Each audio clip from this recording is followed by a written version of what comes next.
Here's the TLDR of this video. To be an artist, you need to be a leader. To be a leader, you need to have a vision. And to be a visionary, it is best for you to be inspired to be one. Okay, that was the TLDR in short. That was not a hook, it was just me shortening stuff up for you before we start. Today, we're going to be talking about Hayao Miyazaki sensei, the legend, the man himself. A lot of you guys, you may have come across his films, but for those who haven't, here's the TLDR yet again of who he is. He makes a shit ton of imaginative things, like flashbacks fighting each other, and the flashbacks that fought each other, they were made by humans, by the way.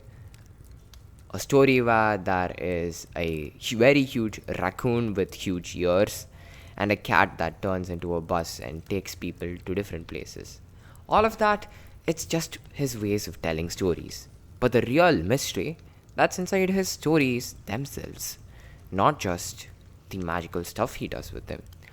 The thing is, Hayao Miyazaki, every movie he has made, all of them seem to have a vision. Like, they seem to be drawing from somewhere. And the somewhere is his own life, which is his inspiration set.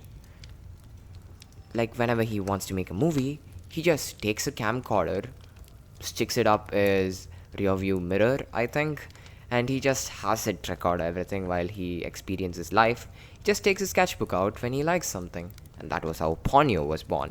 Man just looked at a goldfish and went like, interesting. It will be the best delivery for my story. He wasn't consciously thinking that. He was like, oh wow, it inspired me to create Ponyo.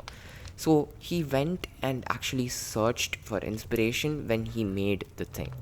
And the story of Ponyo is essentially a boy finding a goldfish girl and them having a pure form of love between them, which ended up to become the whole story.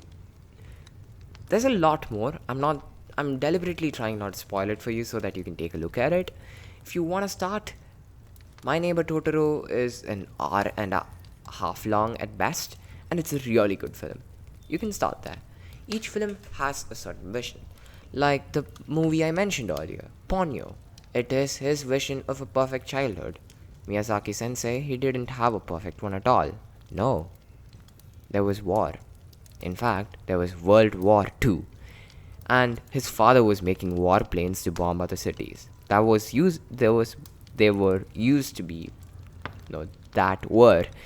used to bomb other cities.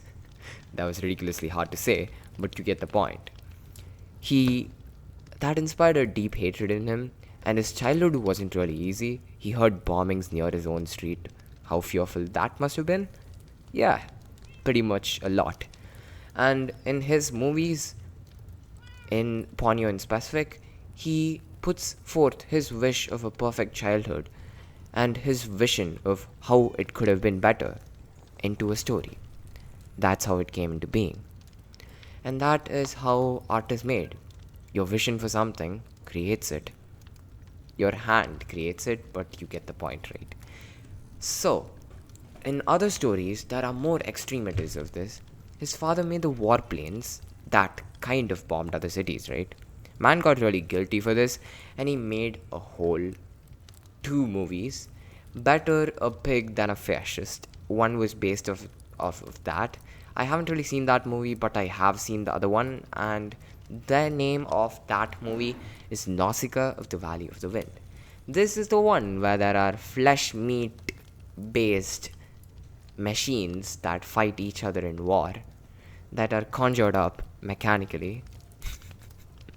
I know it sounds really weird, but the premise of the film is human war, and the end of the film is his vision of bringing everything to a halt. Lot of vision, right? He goes around searching for inspiration. He makes stuff that looks genuinely cool because of that. And he uses his own vision to make stories. And that is how I think we should be functioning as well.